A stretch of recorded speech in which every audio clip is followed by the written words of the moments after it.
Soyons reconnaissants d'avoir une occupation à remplir. Travaillons dur. Augmentons la production. Prévenons les accidents. Et soyons heureux.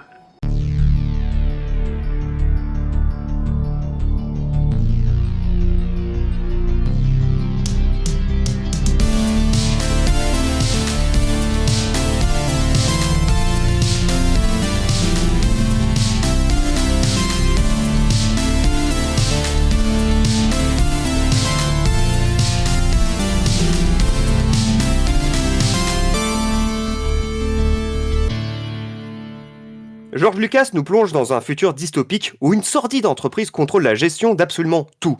Productivité, sexualité, comportement, cette société ferait frémir toutes les personnes en crise de burn-out pour un management toxique. Les humains sont même contrôlés par des calmants pour qu'ils restent de dociles personnes. Sous l'impulsion de sa compagne, l'ouvrier THX 1138 arrête son traitement.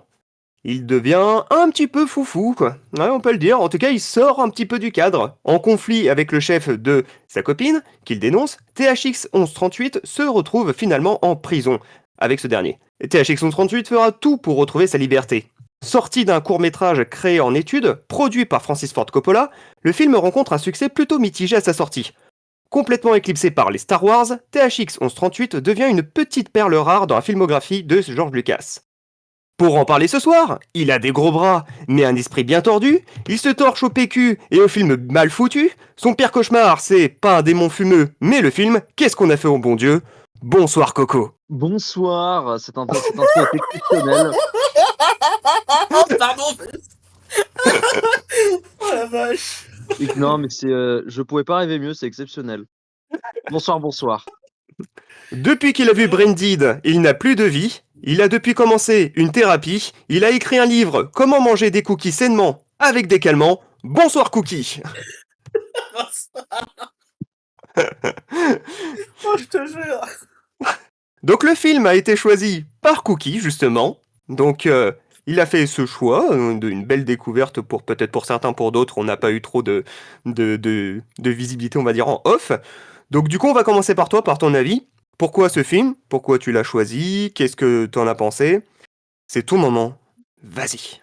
Vas-y, lâche-toi, c'est ça? Ah, fais tout péter.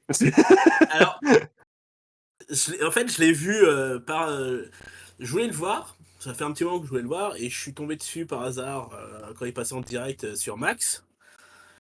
Et ce que tout le monde disait, ouais, bah, c'est George Lucas avant Star Wars.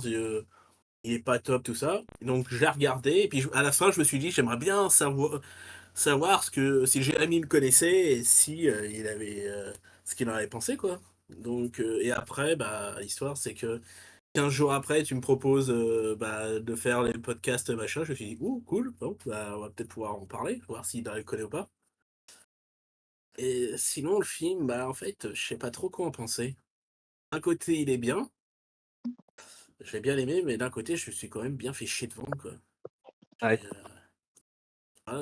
J'ai, ouais, ah, ça avance pas et en fait, il y a des trucs que j'arrivais pas à comprendre et bah, toi, tu le vois pas tout de suite, tu comprends, tu le sais pas tout de suite pourquoi ils sont sous terre, le machin, et tu te fais bon, est-ce qu'il y a eu l'apocalypse, le machin, ils en parlent pas du tout dans le film.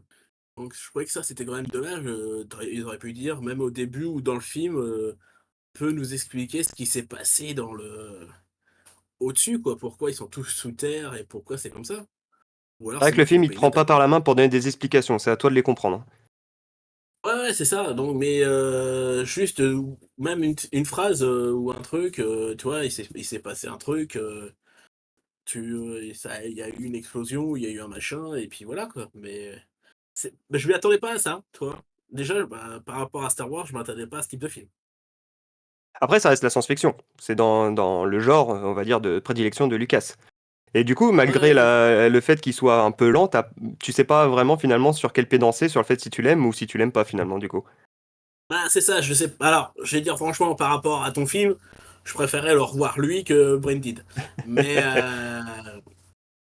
voilà, quoi, Ouais, peut-être, est-ce que je suis parti peut-être d'un truc vraiment haut avec par rapport à Star Wars, et puis que, en fait, je me suis peut-être fait trop de films, et puis que finalement, j'ai été déçu du résultat quand je l'ai vu. Ouais.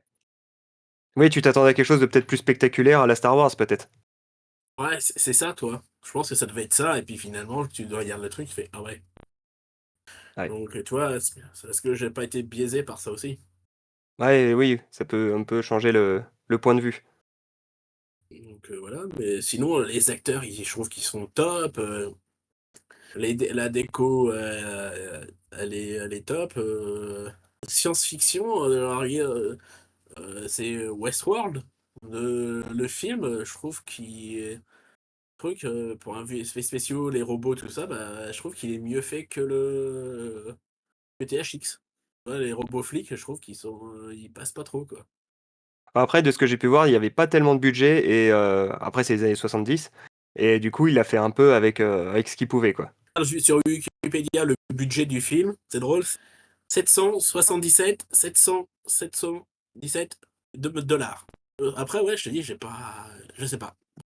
À côté, je me suis comme bien fiché devant, et puis dedans, je l'ai trouvé que, bah, je trouve que les acteurs sont bien, quoi. Mmh.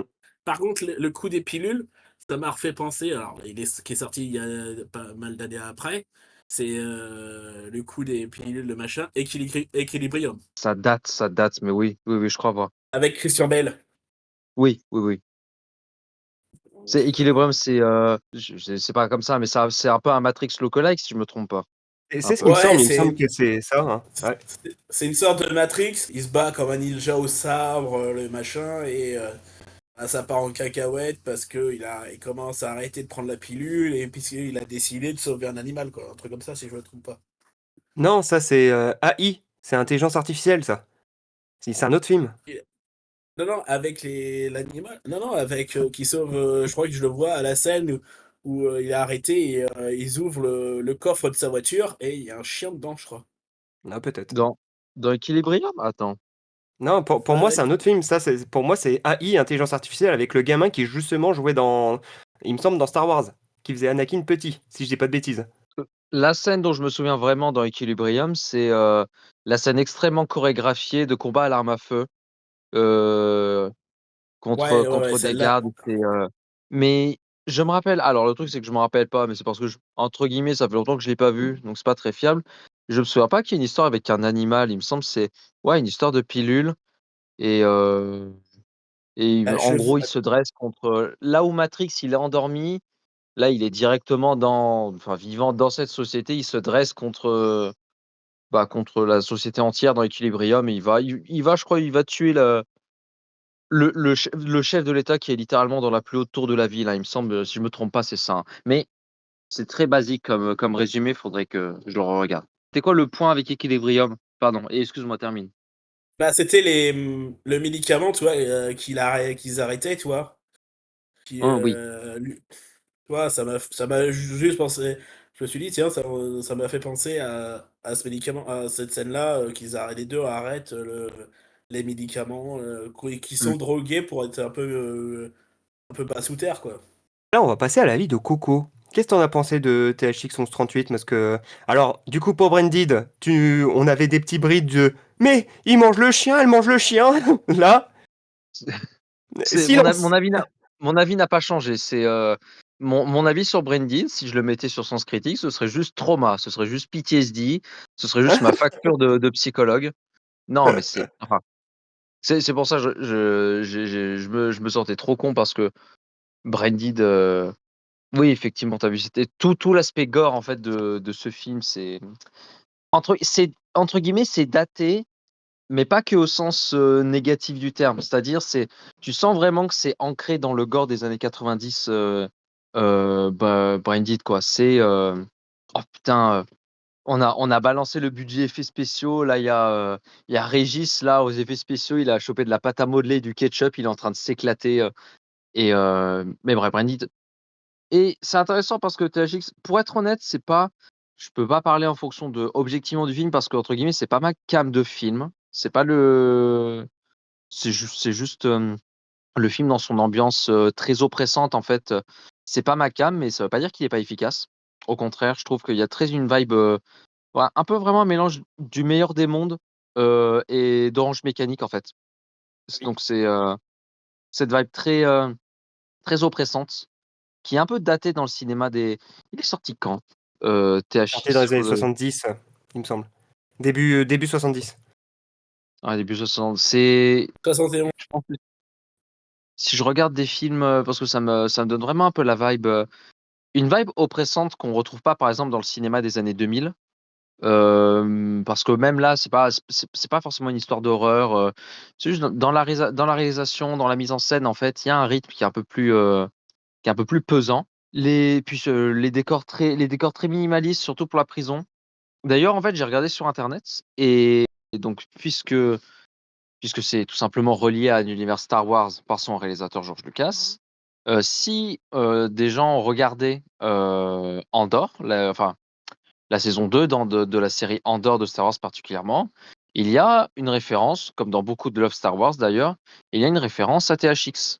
Quand une personne est dans une prison impériale, je nommerai pas le personnage, elle a un espèce des petits chiffres, des petites données qui s'inscrivent sur l'écran comme quand elle est identifiée par la machine et c'est exactement trait pour trait, le format dans les prisons de THX, l'espèce de petits, diagrammes, les 6 petits cubes alignés. Enfin bref, tout ça, il y a des trucs qui me parlent pas, mais il y a des trucs aussi où en fait c'est un peu intemporel. Je pense que la prison, c'est peut-être le plus marquant. La prison, c'est un truc, j'ai l'impression que tu peux le rattacher à énormément de trucs dans la culture, et c'est plutôt bien exécuté dans THX. Mais voilà, ça m'a beaucoup fait penser, ça date un peu, bah ouais, Equilibrium, en fait, j'avais même pas pensé, mais carrément. Mais ça ressemblait beaucoup à Dans le meilleur des mondes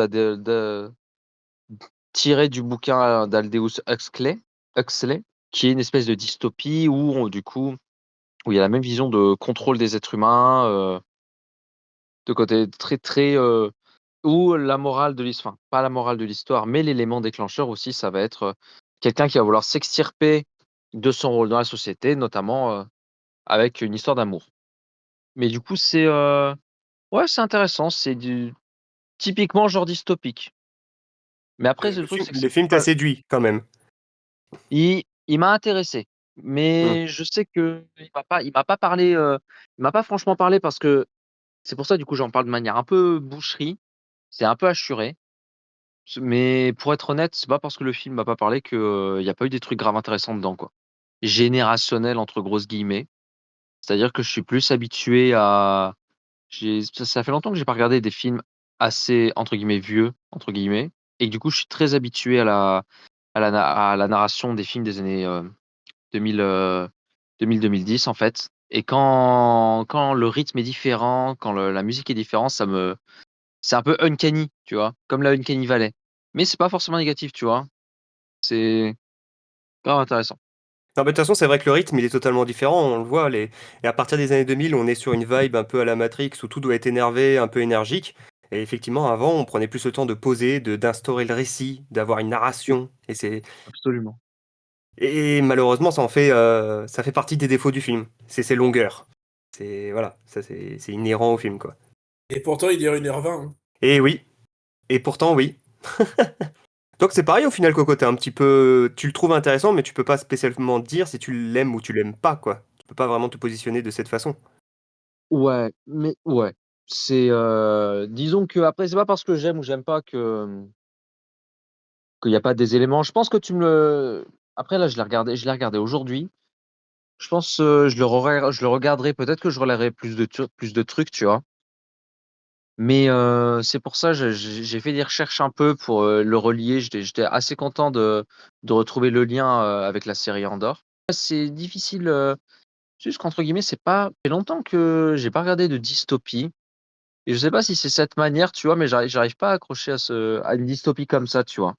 C'est entre guillemets, c'est une dystopie qui fait pas «rêver» entre guillemets, tu vois? Comme ça c'est assez radicalement différent de l'univers de Blade C'est Runner, par exemple. Ouais, ou Mad Max. On n'est pas du tout sur du spectaculaire. Ouais. L'esthétique, elle est vraiment, dans THX, elle est vraiment à l'œuvre au service du récit. C'est-à-dire que on est sur un récit assez oppressant et quelqu'un qui doit s'en libérer.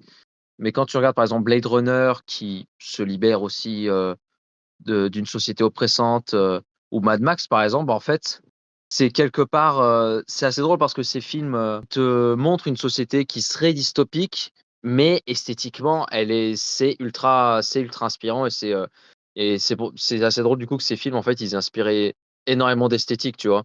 C'est-à-dire oui la terrible société de Blade Runner et en fait c'est super cool, il y a des bagnoles qui volent et un bâtiment c'est une pyramide avec des lumières. Genre, mais c'est assez différent l'esthétique entre, par exemple, THX et Blade Runner. C'est la dystopie, mais abordée différemment. Non, mais c'est intéressant, du coup. Non, super Et intéressant. toi, du coup, vraiment, dis-nous ta perspective sur le film et surtout lâche tous les trucs que tout simplement j'ai pas relevés. Eh bien, alors moi, je l'ai aimé. Effectivement, moi, la dystopie, c'est pas du tout ma came, mais la science-fiction, ça l'est. Et j'ai trouvé des choses plutôt intéressantes. Donc déjà, dans un premier point, c'est l'adaptation de la caverne de Platon. C'est une allégorie qui est exposée par Platon. En fait, l'allégorie fonctionne sur une opposition entre la demeure souterraine, sans lumière, et le monde d'en haut, celle où la lumière naturelle brille. Bon, ici, la lumière, elle est dans les souterrains, elle existe, mais elle est artificielle. Et en fait, cette allégorie, elle a été faite par Platon, disant que il y a des gens qui vivent dans le souterrain et qui chercheraient toujours à se surélever. Et pour moi, ce film, c'est l'adaptation de ça. On est clairement là-dedans. Et en plus de ça, il ajoute énormément de discours, en fait.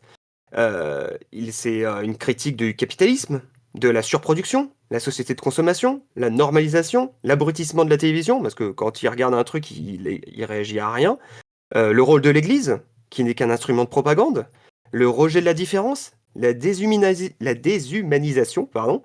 C'est plein de points, honnêtement. Enfin, moi, c'est des points, moi, que j'ai vus et qui m'ont vraiment frappé.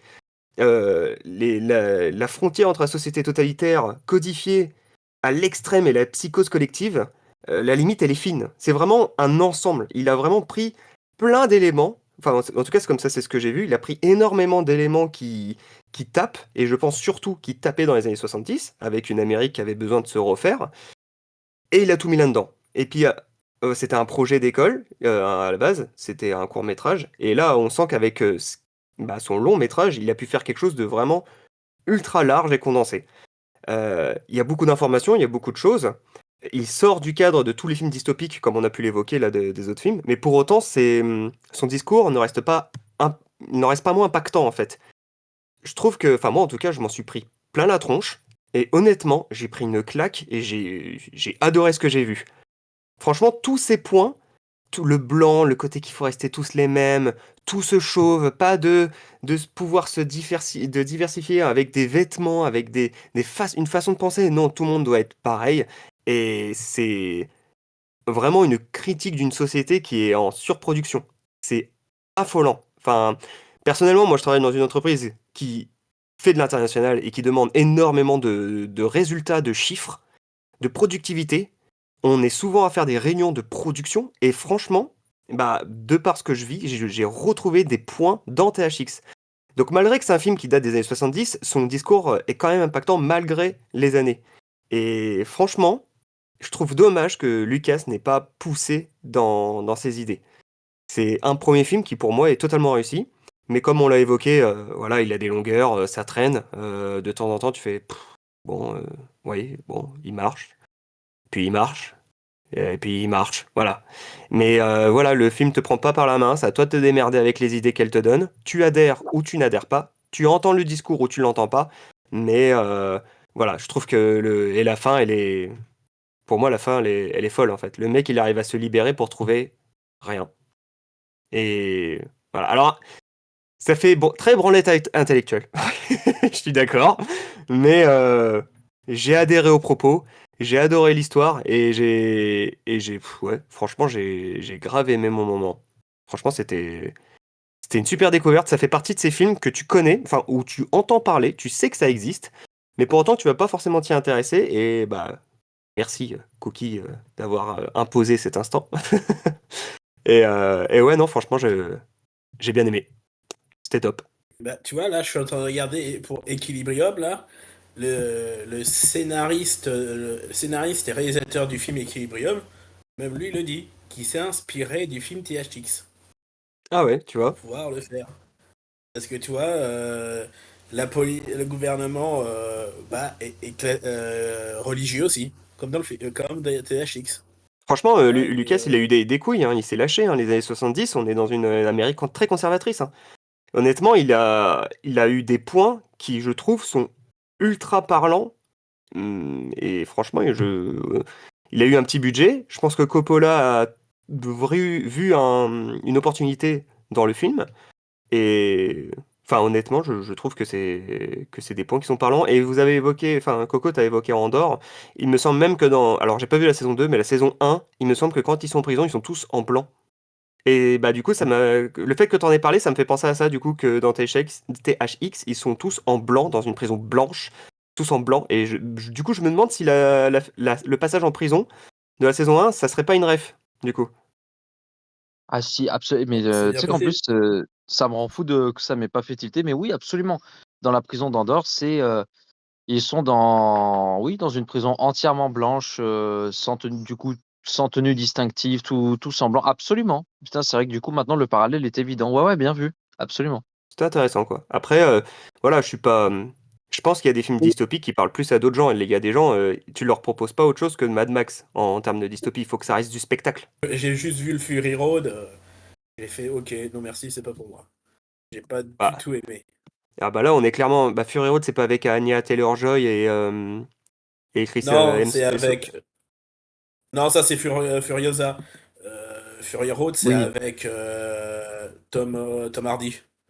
oui, Ok, avec Tom Tom Hardy. Hardy C'est le premier des Mad Max, et entre guillemets, reboot. c'est ça. Et donc, effectivement, bah, je pense que tu proposes pas de toute façon ce film à n'importe qui. Enfin, honnêtement, je pense ouais, que moi, ça m'a parlé. j'ai pas du Mais tout aimé quoi. voilà, que visiblement, Et ça ça vous a pas parlé. Donc, Tu sais, je voyais déjà un peu son lien, l'influence de ce film et de l'esthétique de ce film sur d'autres projets. Mais oui, en fait, dans Andor, c'est bon. Tu me diras, c'est d'autant plus évident parce que c'est l'univers de George Lucas. Du coup, même les autres réalisateurs, ils ont vu THX. Donc, c'est pas forcément étonnant qu'ils y fassent des références, mais en fait, c'est grave intéressant de. Puis, en fait, dans la saison 1 d'Andorre, il y a la prison, justement, est soumise à des contraintes de production, puisqu'en fait, c'est une prison, entre guillemets, 50 ans de travail. Donc, elle est soumise à des contraintes de production, enfin, et très, avec des grandes références vraiment très managériales. Donc, oui, c'est d'autant plus pertinent, absolument. De toute façon, même ok. dans quasiment tous les Star Wars, il y a des références à THX. Il y en a même chez Spielberg avec, comment il s'appelle, Indiana Jones. Impossible. Il y a toujours des Après, Ah ouais? je toujours des pense que nous, on références. est. Juste THX ou toi le chiffre 1138. Tu vois, il y a toujours un clin d'œil à THX dans des films. Tu vois. Donc, non, non. Je pense il a quand même marqué une génération de réalisateurs à Hollywood. Nous, je pense qu'effectivement, nous, on est des néophytes dans le domaine. On n'est pas. Mais je pense qu'effectivement, ça se trouve, tu parlerais de ça à quelqu'un qui connaît effectivement sa filmographie et qui est fan du projet. Il dirait, mais bien sûr que si, on le trouve partout. C'est un pilier de la SF, gna gna gna. C'est grâce comment il s'appelle, à son producteur là, Coppola? euh, Coppola, que il a été sorti comme ça. La Warner, quand ils l'ont vu, ils n'ont pas aimé le film. Hein. Ah bah oui, oui, oui. Et, c'est Coppola qui a dit non, non, on n'y touche pas. Bon, ok. Alors, si Coppola dit l'ouvre, on va peut-être écouter Coppola. Donc voilà. Et l'acteur principal a accepté le rôle parce que c'était la première fois qu'on lui proposait un rôle principal. D'ailleurs, je vais revenir sur un autre point. Un autre point que j'ai beaucoup aimé dans le film, c'est le sound design. Alors, il est extrêmement minimaliste. Mais si on entend bien, au final, il y a les voitures qui volent, tout ça, c'est ah non, elles volent pas, pardon. Mais, c'est plein de sons qui, moi, par contre, me parlent après dans Star Wars. Et quand j'ai un peu fouillé dans voilà, les anecdotes du film, effectivement, beaucoup de sons qui ont été utilisés dans THX vont être réutilisés dans Star Wars, remodelés, retravaillés. Mais moi, enfin, franchement, j'ai bien aimé le sound design qui est minimaliste et qui colle parfaitement avec l'ambiance. Ah, je suis désolé, je vais remettre une cartouche, mais ça colle plus, la musique colle plus qu'à Branded. Bon, Ouais, encore une. Mais non, je trouve, Arrêtez de ouais, le taper, Brandid, arrêtez, voyons, vous voyez bien qu'il est malade, c'est bon à un moment donné. Donc, ouais, non, t'as raison, je trouve que comment dire, ouais, le son est bien. C'est aussi un aspect positif quand on discutait au début du rythme qu'avaient les anciens films. C'est que maintenant, effectivement, alors, quand on parle des grandes productions des années 2010, parce qu'il y a tellement énormément de films qu'il y a forcément de la bonne cam.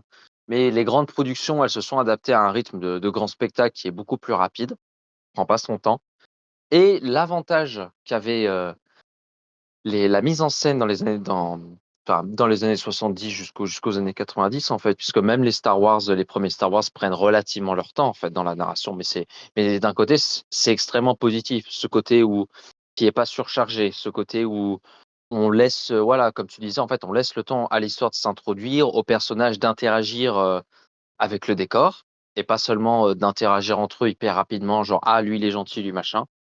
Donc, ouais, absolument. C'est pour ça, même si je dis, entre guillemets, c'est pas ma came, tu vois, c'est quand même important de voir des films pour voir que une autre narration aussi, c'est plus intéressant, des fois. Ouais, c'est ça, ouais. Et puis, vraiment, tu le traites différemment. Enfin, c'est vraiment le film que tu enfin, en tout cas, celui-là, tu peux pas avoir une narration rapide. Tu es obligé de le laisser lentement se faire, se positionner, s'installer, tu et puis après, effectivement, tu adhères ou tu adhères pas, quoi. Ah oui, ça m'a fait penser, parler de sound design, en fait, c'est d'autant plus intéressant. C'est quand on fait le choix parfois de la non-musique ou d'un sound design extrêmement épuré, ça peut être grave efficace. Il y a la fameuse scène de l'explosion d'Oppenheimer qui déjà faisait du bruit parce que Christopher Nolan a souvent la même pub avant la sortie de ses films. Je suis Christopher Nolan et je veux tout faire en vrai. Du coup, tout le monde rigolait. Est-ce qu'il va réellement faire exploser une bombe atomique? Et, euh, et disons que ce qui est vraiment intéressant dans cette scène, c'est moins l'explosion en visuel, mais c'est plus l'effet intéressant, c'est-à-dire qu'on va faire augmenter la tension avant l'explosion et que va y avoir un choix de couper la musique et de couper totalement le son avant d'entendre la détonation. Et du coup, enfin, le dramatique, c'est aussi dans le non-dit. C'est aussi dans Ouais. c'est aussi dans le silence. Et j'ai pas trouvé spécialement grand-chose en termes d'anecdotes pour le film, parce qu'il y a pas, voilà, à part le fait qu'il y avait pas beaucoup de budget et qu'ils ont dû couper, comme disait Régis, ils ont pas été satisfaits, bon voilà. J'ai pas trouvé grand-chose. La seule chose éventuellement intéressante que j'ai pu trouver en termes d'anecdotes, c'est, du coup, je sais pas si vous voyez la scène de course-poursuite avec les 2 flics qui essayent de courser notre héros principal qui sort. À un moment donné, il y en a un des 2 qui alors il y a ils sont en train de peindre et la structure est en train de tomber et il y a un motard qui fonce dans la structure qui est effondrée et il fait un sacré soleil. Il se pète la gueule et il tourne dans tous les sens. Est-ce que vous voyez la scène? Ouais. Ouais. Ouais. Et ben cette scène-là était pas vraiment prévue. Le gars, il se pète réellement la gueule sur cette scène-là. Mais c'est Donc terrible. ah ouais, il s'est bah apparemment, ah bah de ce que j'ai trouvé, apparemment, il allait bien. Mais le gars, il s'est vraiment bien pété la gueule comme il faut et bon bah une bonne séquence, un bon gros bobo, ça fait toujours du bien. Donc du coup, bah ils l'ont gardé au montage. Ça fait plus vrai. C'est vraiment c'est le cinéma Godard un peu. Mais il se casse vraiment la gueule, hein. C'est pas du jeu, oui, mais du coup, c'est plus réel. Bon, bah, on garde, d'accord. Bon bah d'accord, OK. Et c'est comme dans le premier Star Wars, quand t'as le Stormtrooper qui est plus grand que tout le monde et qui se ramasse, Oui qui se cogne la tête quand il Ah passe la oui. porte. Ça et n'a pas été coupé. ça a pas été coupé, si je dis pas de bêtises, il y a même une version, remontée où il y a un petit bruit quand il se cogne, ça fait «chpoung». Ouais. Officiel, hein, une version officielle, attention, hein. Et tu sais que dans le premier Star Wars, quand il traverse un des champs de météorites, si tu regardes cette scène au ralenti, dedans t'as des patates et t'as des tennis. Hein. Bah, après oui, ça m'étonne pas, tu fais avec les moyens du bord, hein. Ah Pour, non, là, non, non, non. Ça, alors, parce que j'ai vu sur Disney+, il y avait un documentaire sur Lucasfilm où il parlait de ça et en fait, pourquoi il y a une patate et pourquoi il y a une tennis, c'était pour rigoler quoi. après pour, revenir sur THX 1138, en parlant d'effets spéciaux, bon bah, du coup, il y en a pas, c'est plus des effets pratiques, mais je trouve que ça ajoute en fait, ce côté réel rajoute, comme disait Coco, une atmosphère oppressante, en fait. ça, le fait qu'il y ait très peu de... Ah si, juste la partie, je sais pas quelle version vous avez vue, où ils vont dehors et qu'il y a des espèces de singes mutants. Ça, bon, ça pique, tu vois que c'est numérique et ça pique. Mais le reste, je trouve que le côté minimaliste ajoute du réalisme et du coup, je trouve que ça agresse. Encore en plus, ça oppresse. Je sais pas ce que vous en pensez, mais enfin, Coco, par exemple, je sais pas ce que t'en penses, vu que tu parlais du côté oppressant. Je trouve que le fait justement du côté minimaliste, ça touche en fait. Non, oui, absolument, tu sais, ça fait un côté un peu bah, uncanny, justement. Un peu comme genre les premiers films, La planète des singes, où c'est pas seulement que les singes sont mal faits, enfin seraient mal faits dans ces films, c'est qu'en fait, il y a ce côté très. Enfin, ça. C'est ouais, en fait, c'est vraiment juste pratique. Ça se voit que c'est pas de l'image. Ça se voit qu'il y a pas un sound design qui fait exprès de montrer un truc dégueu. C'est quelque chose qui est vraiment en train de toucher l'acteur. C'est quand l'acteur se fait tabasser par des robots. Enfin, ça donne entre guillemets c'est une espèce de petite valeur documentaire. Alors, pas documentaire dans le sens où ça relate quelque chose de vrai, mais dans le sens où tu as vraiment l'impression d'assister à un truc concret. Donc, Ouais, tout à fait. donc c'est d'autant plus perturbant. Voilà. En termes d'effets spéciaux, je pense que Cookie il préfère les effets spéciaux de THX 138 à Branded. C'est pas faux. C'est Non, vrai? moi j'ai eu une impression de, comment dire, écrasant du souvent, parce que j'avais l'impression, ou c'est peut-être moi, que quand tu regardes le plafond, ils allaient, même en blanc, il avait l'air d'être super bas. Hmm. Tu vois, Ouais, c'est vrai. t'as l'impression qu'ils étaient quand même si le couloir était long, t'as l'impression que des fois qu'ils étaient vraiment compactés dans les décors. Donc encore un peu plus oppressant. Après, pour relier à Branded, par exemple, c'est bon, ça serait anachronique de dire c'est la même époque parce que, enfin, pas forcément, mais c'est un peu, disons que c'est un peu le même point de court métrage de grands cinéastes encore étudiants qui se font la main et où on repère quand même dans Braindead, justement, ce qui rend Braindead aussi un peu dégueulasse, c'est aussi ces effets gore maison qui sont plutôt bien faits, c'est ça qui, parce que il y aurait les mêmes scènes, tu vois, ça serait comme dans les derniers films Saw ou même les films Saw un peu plus récents, ça serait moins impactant. Les films Saw, je pense que tu les regardes. Tu retires peut-être le 1er, le deuxième qui a un côté très thriller, c'est un peu moins impactant, tu vois? Alors que Branded, par exemple, enfin, heu, tout le film, quoi. Mais parce que c'est voulu et c'est fonctionnel parce que aussi c'est de l'effet spécial fait main, entre guillemets. C'est et du coup, entre guillemets, on reconnaît aussi un peu un des penchants de George Lucas, aux effets spéciaux, enfin, qu'on sentait aussi que la créativité de George Lucas s'exprimait bien, au travers de ce matériel, en fait. C'est intéressant de le voir se faire la main sur THX pour voir quelque chose, en fait, qu'il va vraiment pousser, alors assister aussi de grands artistes, mais vraiment pousser dans les films Star Wars, en fait. C'est-à-dire, dans les 3 premiers films Star Wars. C'est-à-dire vraiment des maquettes, des machins, en fait, c'est dans la continuité. Les Star Wars 4, 5, 6, dans le travail, d'effets spéciaux, c'est un peu dans la continuité de ce qu'il a pu faire dans THX, quoi. Ce qui veut pas dire après que, par exemple, les Star Wars suivants qui sont dans la prélogie, où effectivement là, il a continué à explorer vraiment l'aspect numérique. Ça veut pas dire que j'ai pas envie de tomber dans le bout, c'était nul parce que c'était numérique, tu vois? Au contraire, ça a pas forcément barré sa créativité non plus. Mais c'est assez intéressant de voir comment il exprime, comment il réussit à transposer ce qu'il a dans sa tête, directement, avec du matériel réel, quoi. C'est aussi pour ça, c'est vu que je savais que c'était George Lucas, quand je le regardais, j'essayais de faire un peu des liens, si je trouvais des liens avec le reste de son œuvre, tu vois? Vu que c'est, dans ses, dans son early work, dans son travail, tôt. Itinéris, Ah, on te capte mal. et là, est-ce que tu m'entends? Ouais, Impeccable. on t'entend mieux, ouais. Est-ce que tu voulais rajouter un truc sur le film? Là, non, j'ai rien qui me vient en tête. Je préfère revenir là-dessus parce que heureusement que tu as quand même, que tu lâché énormément d'éléments dessus parce que c'est des trucs, par exemple, j'ai pas forcément fait le lien et je trouverais ça intéressant de reregarder le film, un peu plus tard à l'avenir, tu vois? Parce que, bah, c'est quand même intéressant, même si c'était pas forcément ma came, bah, c'est quand même intéressant, quoi.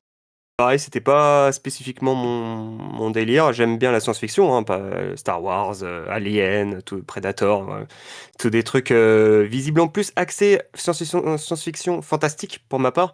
Mais là, le côté dystopique, finalement, enfin, moi j'ai adhéré. Après, peut-être que j'aime bien la bande intellectuelle. Voilà. Il y a pas de honte. Ouais, voilà. Il n'y a pas de honte à aimer la branlette intellectuelle. Exactement. Donc, non, non, c'est vrai que j'ai bien accroché. Et ben la dernière fois, c'était Régis qui avait un peu fermé le truc quand il y avait le mot de la fin. Donc, est-ce que Coco, tu veux nous dire le petit mot de la fin? Les vieux films, c'est quand même ultra intéressant, tu vois? C'est pas très pertinent, mais s'il y a un truc que j'adore quand même, c'est les vieux films, les vieilles maquettes, le vieux rythme, en fait. Et qu'explorer un peu ça, bah, c'est, très intéressant. En fait, voilà, le mot de la fin, c'est pas parce que c'est daté que c'est dépassé. Voilà, ou Oh! Oh! c'est dans les vieux pots qu'on fait les meilleures soupes, vibe un peu, absolument. Voilà, c'est voilà, la THX, c'est dans les vieux pots qu'on fait les meilleures soupes.